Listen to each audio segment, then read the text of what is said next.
अस्सलाम वालेकुम, welcome to our channel Miskin learning.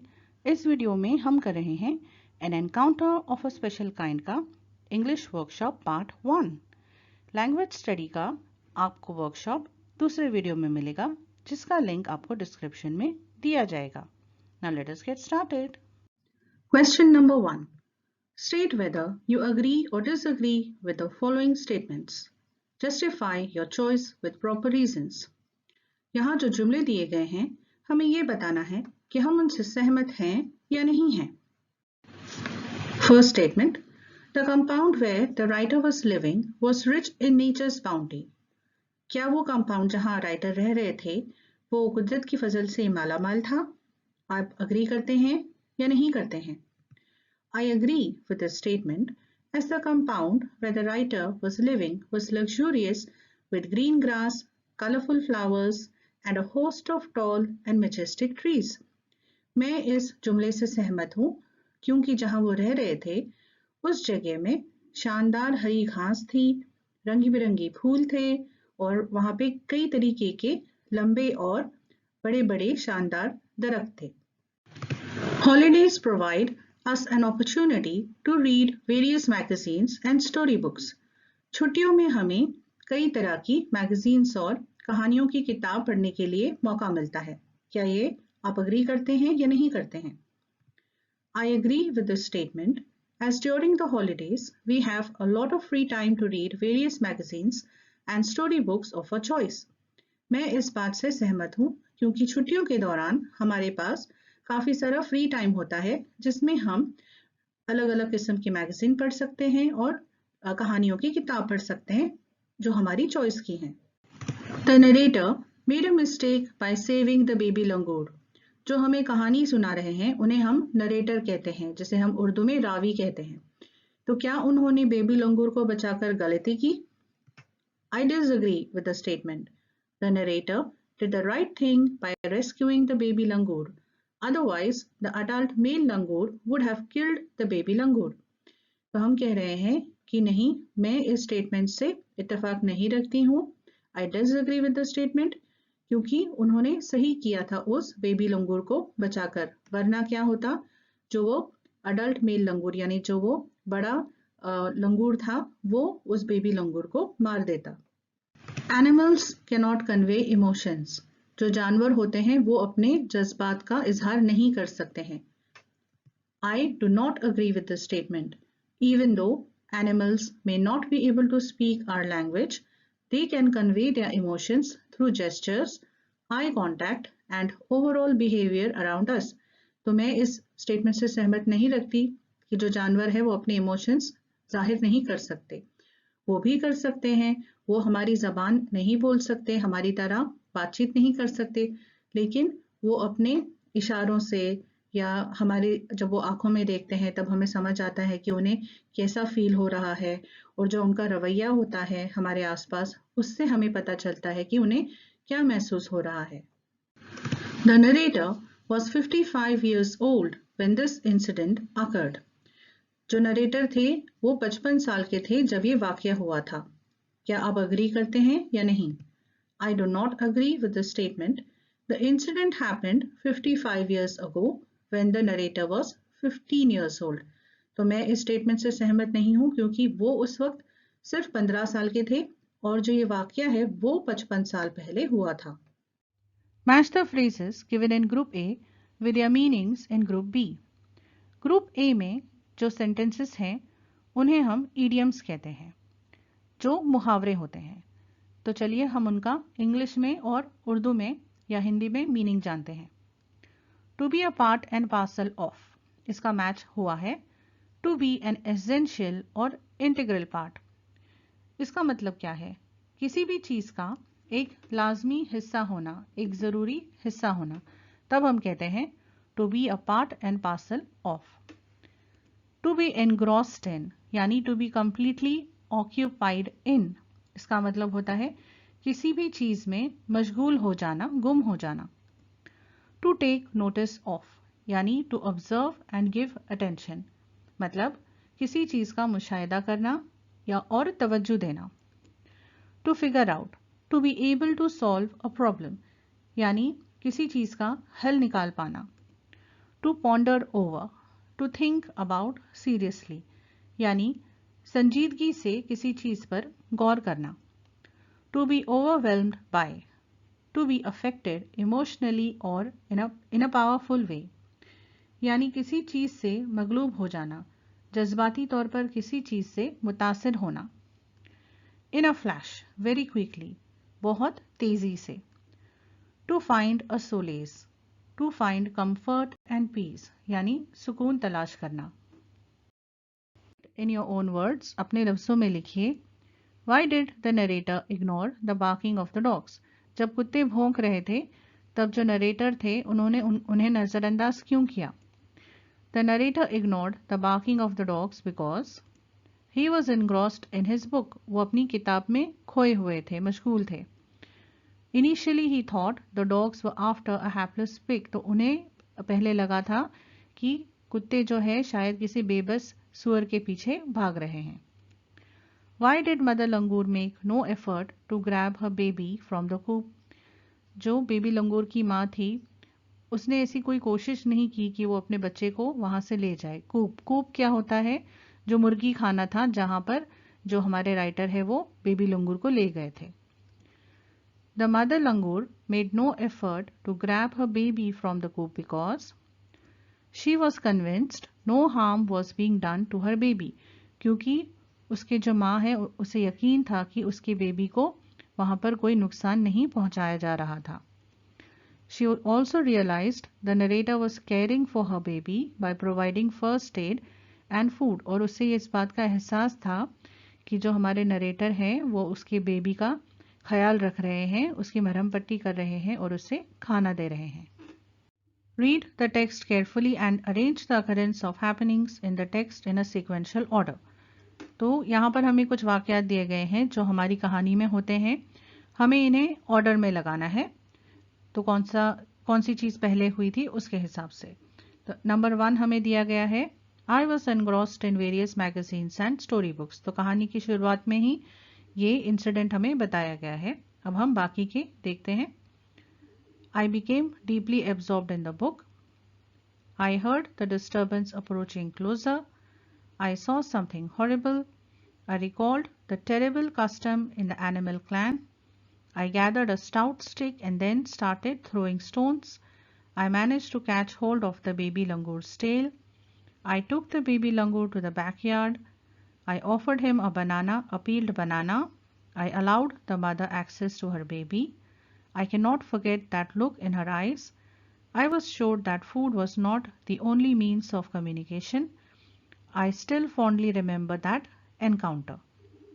Discuss the following and write about it in your own words in 5 to 6 lines.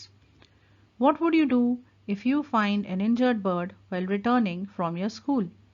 अगर आप school से लौट रहे हैं और आपको रास्ते में एक जख्मी परिंदा नजर आए तो आप क्या करोगे? Answer: If I find an injured bird, I will gently pick it up and keep it in a safe place. Then I will provide first aid to the bird. I will clean its wounds and try to put on a temporary bandage. I will try to take it to the nearest veterinarian, but if it is not possible, I will take it home and take good care of it until it regains its strength. तो हम क्या कह रहे हैं कि जो जख्मी परिंदा है उसे हम जेंटली उठाएंगे, यानी प्यार से उठाएंगे, ध्यान से उठाएंगे। And keep it in a safe place, एक महफूज जगह में उसे रख देंगे। Then I will provide it first aid, उसे जो वक्ती इलाज है वो हम करेंगे। कैसे करेंगे? I will clean its wound and try to put on a temporary bandage, तो हम उसके जख्मों को साफ करेंगे और एक बैंडेज लगाएंगे। I will try to take it to the nearest veterinarian, veterinarian कौन होते हैं? जानवरों के doctor. But if it is not possible I will take it home and take good care of it until it regains his strength. लेकिन अगर ये मुमकिन नहीं है तो मैं उसे घर ले जाऊंगी और उसका ख्याल रखूंगी जब तक कि वो उसमें ताकत ना आ जाए। रीगेन मतलब वापस किसी चीज का आना, regain. What opinion do you form about the narrator from the story? Story सुनने के बाद आप नरेटर के बारे में क्या सोचते हैं कि वो कैसे थे? I feel the narrator was a kind and caring person. तो हमें लगता है कि वो एक अच्छे इंसान थे, एक मेहरबान इंसान थे, ख्याल रखने वाले थे। He could have easily ignored the barking of the dogs and continued with reading his book. तो जब कुत्ते भौंक रहे थे तो वो उसे नज़रअंदाज कर सकते थे कि जाने दो, कुछ हो रहा होगा, और अपनी किताब पढ़ते, लेकिन उन्होंने ऐसा नहीं किया। However, when he found out about the baby langur being mercilessly attacked by the adult male langur, he ensured he helped the baby survive and scare the bad langur away. लेकिन जब उन्हें पता चला कि एक बड़ा लंगूर एक छोटे बेबी लंगूर को बेरहमी से मारपीट रहा है, तब उन्होंने क्या किया? उन्होंने उसकी मदद की, उस बड़े लंगूर को वहां से भगाकर, उसे डराकर भगाकर उस बेबी लंगूर की मदद की। He also took the baby langur to his backyard and provided first aid and food till the baby felt better and was able to go to his mother. तो ना सिर्फ उन्होंने उसे बचाया, लेकिन वो अपने घर ले गए, अपने आंगन में ले गए और उसकी मरहम पट्टी की, उसे खाना दिया ताकि वो जो बच्चा है उसे बेहतर महसूस हो और वो अपनी माँ के साथ वापस जा सके। All this showed the kind and caring nature of the narrator. तो इससे हमें पता चलता है कि उनका जो नेचर है वो कितना अच्छा था, कितना उनका जो दिल अच्छा था। Complete the following and write a paragraph on each of the given activities. पहली एक्टिविटी है मदर चाइल्ड रिलेशनशिप। कुछ पॉइंट्स हमें लिखने हैं और उन पॉइंट्स के बेसिस पर हमें पैराग्राफ लिखना है। पहला पॉइंट लव एंड अफेक्शन हमें दिया गया है। दूसरा point bonding and caring. Bonding यानी जो दो लोगों के बीच रिश्ता होता है उसे बॉन्डिंग कहते हैं, और केयरिंग यानी एक दूसरे का ख्याल करना। प्रोटेक्शन हिफाजत करना। वार्मथ जो प्यार का एहसास होता है। सपोर्टिव सहारा देना, किसी को किसी की मदद करना। अब हम हमारा पैराग्राफ स्टार्ट करते हैं। The mother child relationship is one of the most special relationships in the world. माँ बच्चे का जो रिश्ता होता है दुनिया का एक बहुत ही खास रिश्ता होता है। The love and affection between a mother and her child is incomparable to any other relationship. जो प्यार और मोहब्बत माँ और बच्चे के बीच में होता है वो दुनिया में किसी भी रिश्ते के साथ आप कंपेयर नहीं कर सकते, यानी उसका मुकाबला नहीं हो सकता। The bond between the mother and her children is unique because no one can care for their children as a mother does. और ये रिश्ता इतना खास क्यों है, इतना अलग क्यों है? क्योंकि जिस तरीके से एक माँ अपने बच्चों का ख्याल रखती है उस तरीके का ख्याल कोई नहीं रख सकता।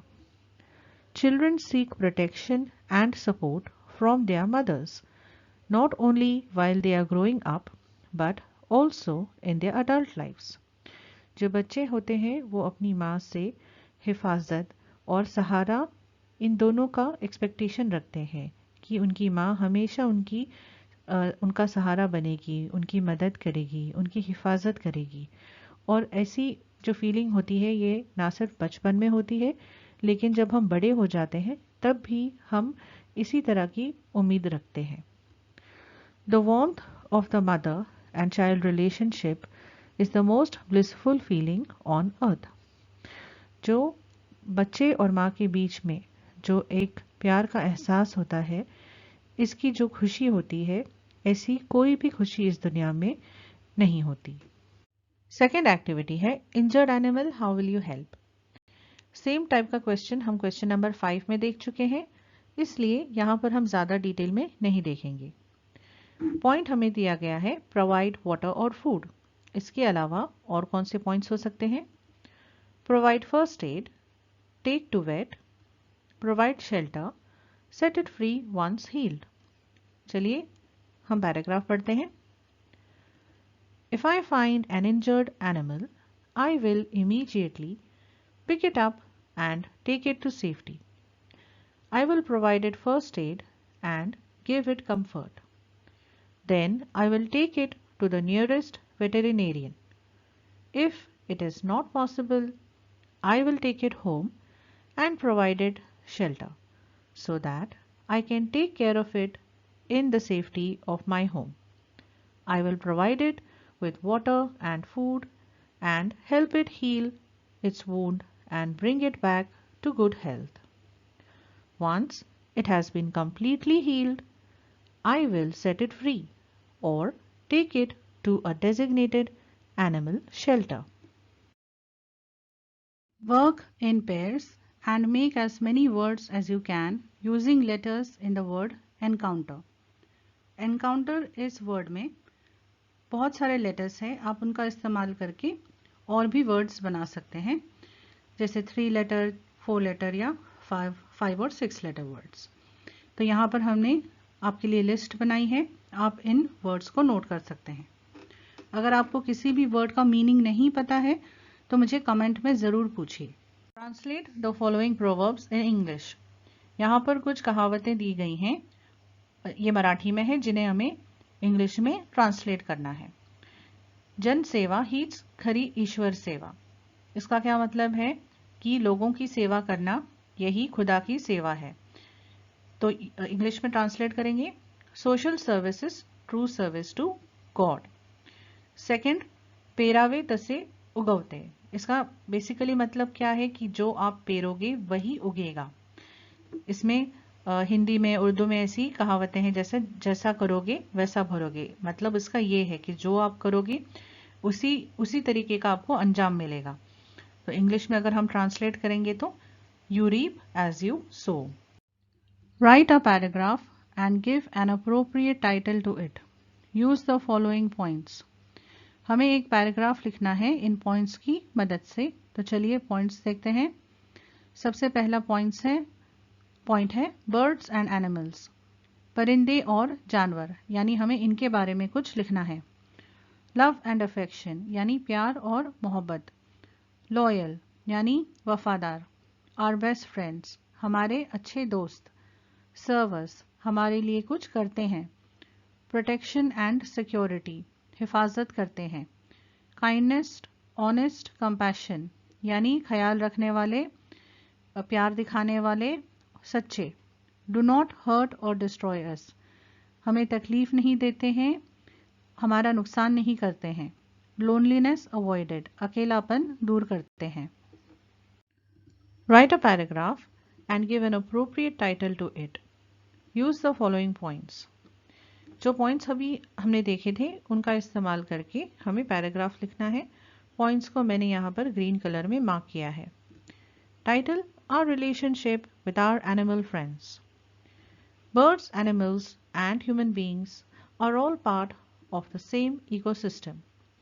परिंदे, जानवर और हम इंसान, हम सब एक ही कुदरती निज़ाम का हिस्सा हैं. Just like humans need love and affection to lead a healthy and happy life, Animals also need the same from us in return. जिस तरीके से इंसानों को प्यार और मोहब्बत की ज़रूरत होती है एक सेहतमंद और खुशहाल ज़िंदगी जीने के लिए, इसी तरह हमें जानवरों को भी वो प्यार और मोहब्बत देना चाहिए. Animals are unable to express themselves like us, but they need a lot of attention and care. जानवर अपने आप को हमारी तरह एक्सप्रेस नहीं कर सकते, वो अपनी फीलिंग्स नहीं बता सकते. तो हमारा फ़र्ज़ है कि हम उन पर ध्यान दें और उनका ख्याल रखें. Some people think animals only try to hurt or try to destroy us. कुछ लोग सोचते हैं कि जानवर जो होते हैं वो सिर्फ हमें तकलीफ़ पहुंचाते हैं, हमारा नुकसान करते हैं. On the contrary, they are generally loyal and loving. हालांकि हकीकत क्या है कि वो अक्सर वफादार होते हैं और प्यारे होते हैं. Some animals can be our best friends by being there for us, providing protection and security, and helping us avoid loneliness by always being around. कुछ जानवर जो होते हैं वो हमारे बहुत अच्छे दोस्त हो सकते हैं. जैसे कई लोग जो होते हैं कुत्ते पालते हैं, क्योंकि कुत्ते जो होते हैं घर की हिफाजत करते हैं. हम और भी बहुत सारे जानवर रखते हैं, जैसे बिल्ली, परिंदे. तो इन जानवरों से क्या होता है, हमें एक लगाव हो जाता है, हमें कभी अकेलापन महसूस नहीं होता. In fact, animals serve us in several ways, which we do not even come to know in our daily lives. जानवर जो हमारे अतराफ में होते हैं वो किसी न किसी तरह हमारी मदद करते हैं, हमारे लिए कुछ ना कुछ करते हैं जिसका हमें एहसास भी नहीं होता. It is our responsibility to have a relationship of kindness, honesty and compassion with our animal friends. तो ये हमारी जिम्मेदारी है कि हम जानवरों की तरफ प्यार से, ईमानदारी से, रहमदिली से, हमदर्दी से पेश आए. Complete the remaining blocks determining the types of news. News की कई किस्में होती हैं. उसमें से हमें दो यहाँ पर दी गई हैं, बिजनेस एंड स्पोर्ट्स. बिजनेस यानी कारोबार की खबरें, स्पोर्ट्स यानी खेल कूद की खबरें. इनके अलावा और कौन से टाइप्स हो सकते हैं? क्राइम यानी जुर्म, एंटरटेनमेंट यानी फिल्मों की, टीवी वगैरह की खबरें, पॉलिटिक्स सियासत की खबरें, इंटरनेशनल न्यूज़. तो हमारे मुल्क के अलावा बाहर दूसरे मुल्कों में क्या हो रहा है ये जानने के लिए हमें इंटरनेशनल न्यूज़ की ज़रूरत है. Template for a news report. अगर आपको एक न्यूज़ रिपोर्ट बनाना है तो उसमें क्या क्या होना चाहिए? Headline, title. तो सबसे पहले हमें अट्रैक्ट करता है, हमारा ध्यान जो खींचता है वो क्या होता है? टाइटल, न्यूज़ का जो टाइटल होता है. Second, date line. Date, place, resource यानी कौन से दिन हुआ, तारीख क्या थी, कौन सी जगह और ये न्यूज़ कौन दे रहा है. Intro, covering maximum WH questions. तो जो इंट्रो होता है उसमें हम एक शॉर्ट में बताते हैं कि आगे जो आप खबर पढ़ने वाले हैं वो किस चीज़ के बारे में है. तो आपको शॉर्ट में हम इम्पॉर्टेंट मैसेज दे देते हैं. उसके बाद फिर हम डिटेल में जाते हैं नेक्स्ट सेक्शन में. जो शॉर्ट कंटेनिंग पैराग्राफ थे इसमें हम उसी चीज़ को डिटेल में एक्सप्लेन करते हैं. Read the following headline and write a news report. Follow the steps as given below. एक हेडलाइन हमें दी गई है और हमें एक टेम्पलेट दिया गया है. इसकी मदद से हमें हमारी न्यूज़ रिपोर्ट बनानी है. यहाँ पर ध्यान रखिए, बॉडी ऑफ द रिपोर्ट में लिखा है use only third person pronouns और पैसिव वॉइस. यानी न्यूज़ हमें ऐसे लिखनी होती है कि कोई एक हादसा हो गया था, इसलिए हमें ऐसे डायरेक्ट स्पीच में नहीं लिखना चाहिए, इनडायरेक्ट स्पीच में लिखना चाहिए. यहाँ पे थर्ड पर्सन प्रोनाउंस कौन से होते हैं? जैसे ही, शी, दे, यानी उन्होंने किया था, उसने किया था, इस टाइप की लैंग्वेज में हमें बात करना है.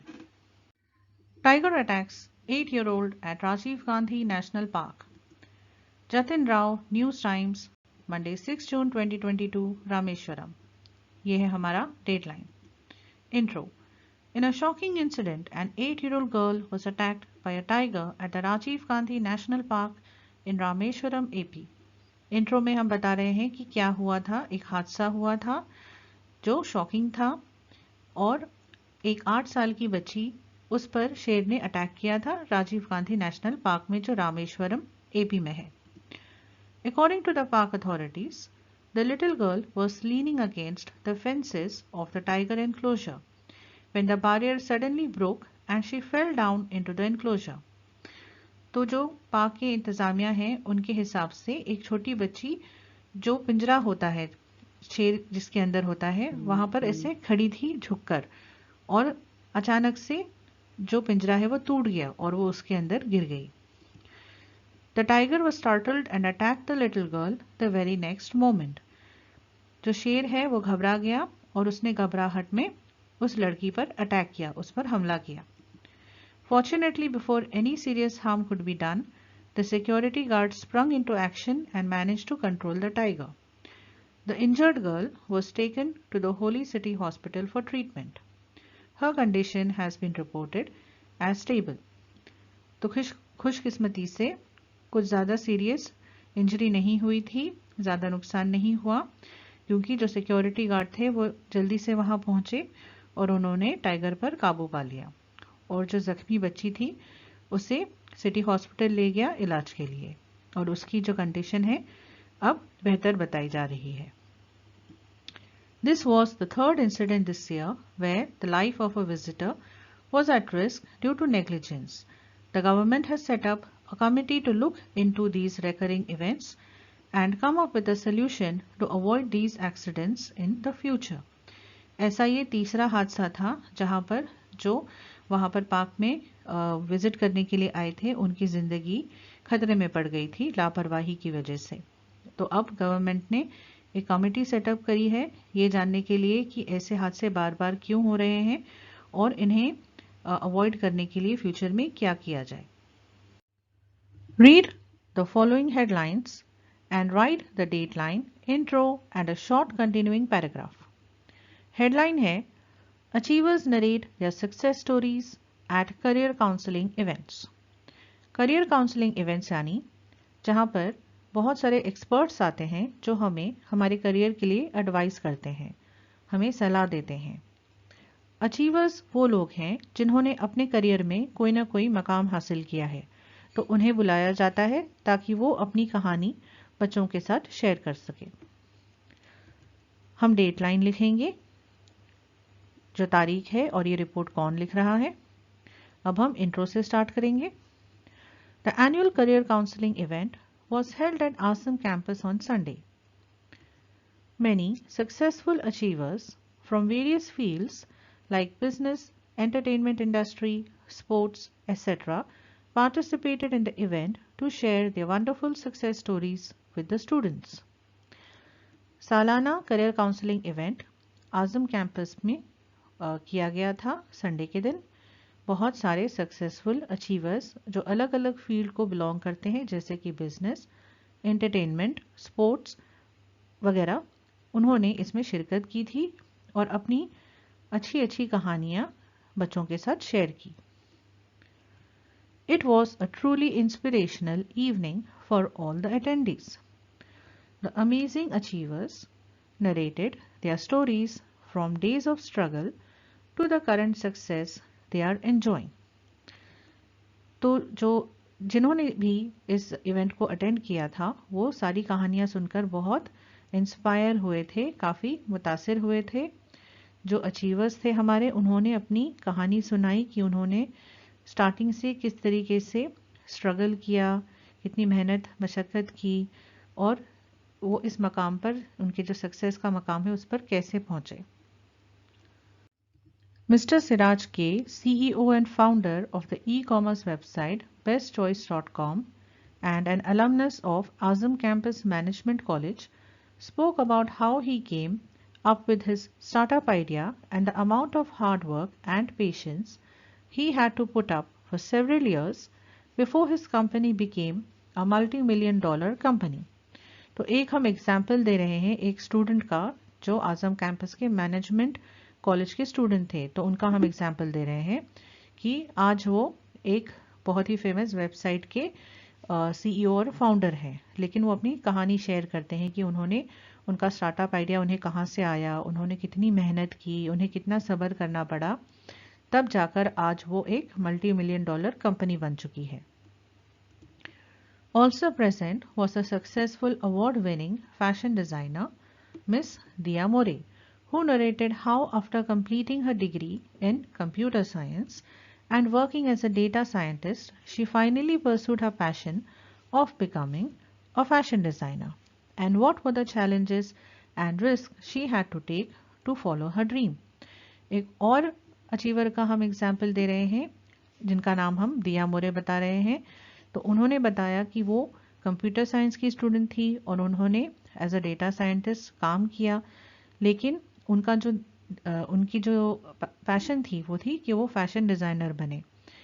तो उन्होंने कैसे उनका जो अच्छा खासा करियर छोड़कर फैशन डिज़ाइनिंग की दुनिया में कदम रखा और उन्हें क्या चैलेंजेस उठाने पड़े, उन्हें कितना रिस्क उठाना पड़ा, क्योंकि एक अच्छा खासा करियर छोड़कर किसी नई फील्ड में चले जाना ये एक मुश्किल काम होता है, लेकिन जब हमें किसी चीज़ का पैशन होता है तो हम उसे ज़रूर अचीव कर सकते हैं। तो इस तरीके का एग्जाम्पल इन्होंने दिया।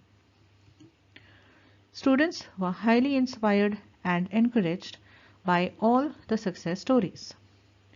The event was a huge success and the organizers have decided to have more events in many cities across Maharashtra. तो ये सारी कहानियाँ सुनकर बच्चे जो है वो बहुत इंस्पायर हुए, उन्हें बहुत कुछ सीखने को मिला और उनकी हौसला अफजाई हुई। और जो इवेंट ऑर्गेनाइजर्स थे उन इवेंट की जो सक्सेस देखकर उन्हें एहसास हुआ कि उन्हें ऐसे और इवेंट्स महाराष्ट्र भर के सिटीज़ में और कई सिटीज़ में ऑर्गेनाइज करने चाहिए। Next news report, India's first ever tourism university to be established by IIHM, जो हमारा टाइटल है। डेट लाइन, न्यूज़ रिपोर्टर कौन है और तारीख क्या है, दिन क्या है, कहाँ ये रिपोर्ट लिखी जा रही है। The International Institute of Hotel Management IIHM will soon be coming up with the country's first ever tourism university named IIHM University in Kolkata, Salt Lake। तो ये इंट्रो पार्ट है जहां हम ये बता रहे हैं कि IIHM जो एक जानी मानी मैनेजमेंट की इंस्टीट्यूट है, वो IIHM यूनिवर्सिटी एस्टैब्लिश कर रहे हैं कोलकाता सॉल्ट लेक में।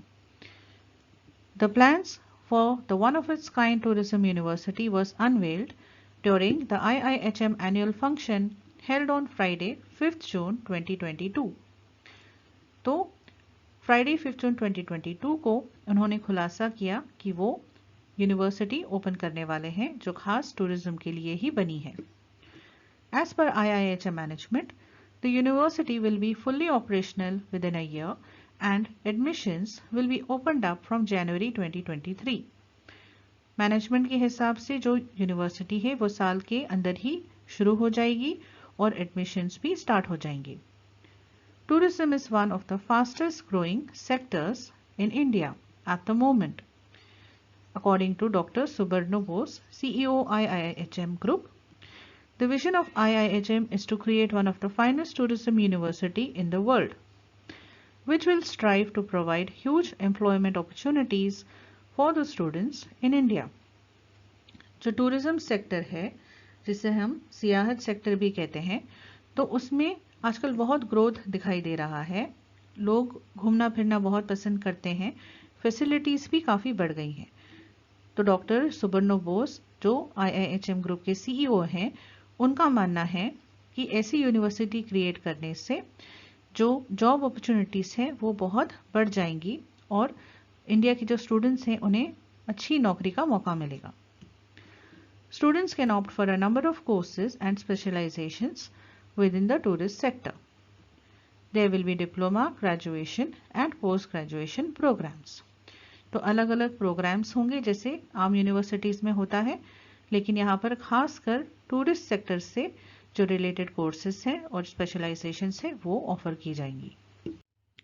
IIHM has tie-up with top hotel and tourism companies in India and abroad, and hence students can expect to be placed in some of the top travel companies, hotels and resorts in India। आजकल बच्चों देखिए college ख़त्म होने के बाद companies जो हैं वो कॉलेज में आती हैं बच्चों को जॉब ऑफर करने के लिए, तो जिसे हम कहते हैं कॉलेज प्लेसमेंट। तो जितना कॉलेज जो अच्छा होता है उतनी ही वहाँ पर जो अच्छी अच्छी कंपनीज आती हैं प्लेसमेंट करने के लिए। तो IIHM एक ऑलरेडी एक एस्टैब्लिश नाम है और इनका जो टाई अप है ऑलरेडी बड़ी बड़ी होटल की और टूरिज्म की कंपनीज के साथ है जो इंडिया और अब्रॉड दोनों में है। तो ये कह रहे हैं कि बच्चों को बेहतरीन मौके मिलेंगे जॉब हासिल करने के। IIHM has campuses at Kolkata, Bangalore, Goa, Delhi, Pune, Ahmedabad, Jaipur, Hyderabad and Bangkok and Samarkand. ये बस हम जानकारी दे रहे हैं फाइनली कि ये यूनिवर्सिटी बन रही है, लेकिन इसके अलावा इनके ऑलरेडी इन जगहों पर इनके कैंपसेस हैं। Thank you for watching this video. अगर आपको वीडियो पसंद आया है तो प्लीज़ इसे लाइक करिए, अपने फ्रेंड्स के साथ इसे शेयर करिए और हमारे चैनल को सब्सक्राइब करना ना भूलिए ताकि आपको इस तरीके के और वीडियोस हासिल होते रहें।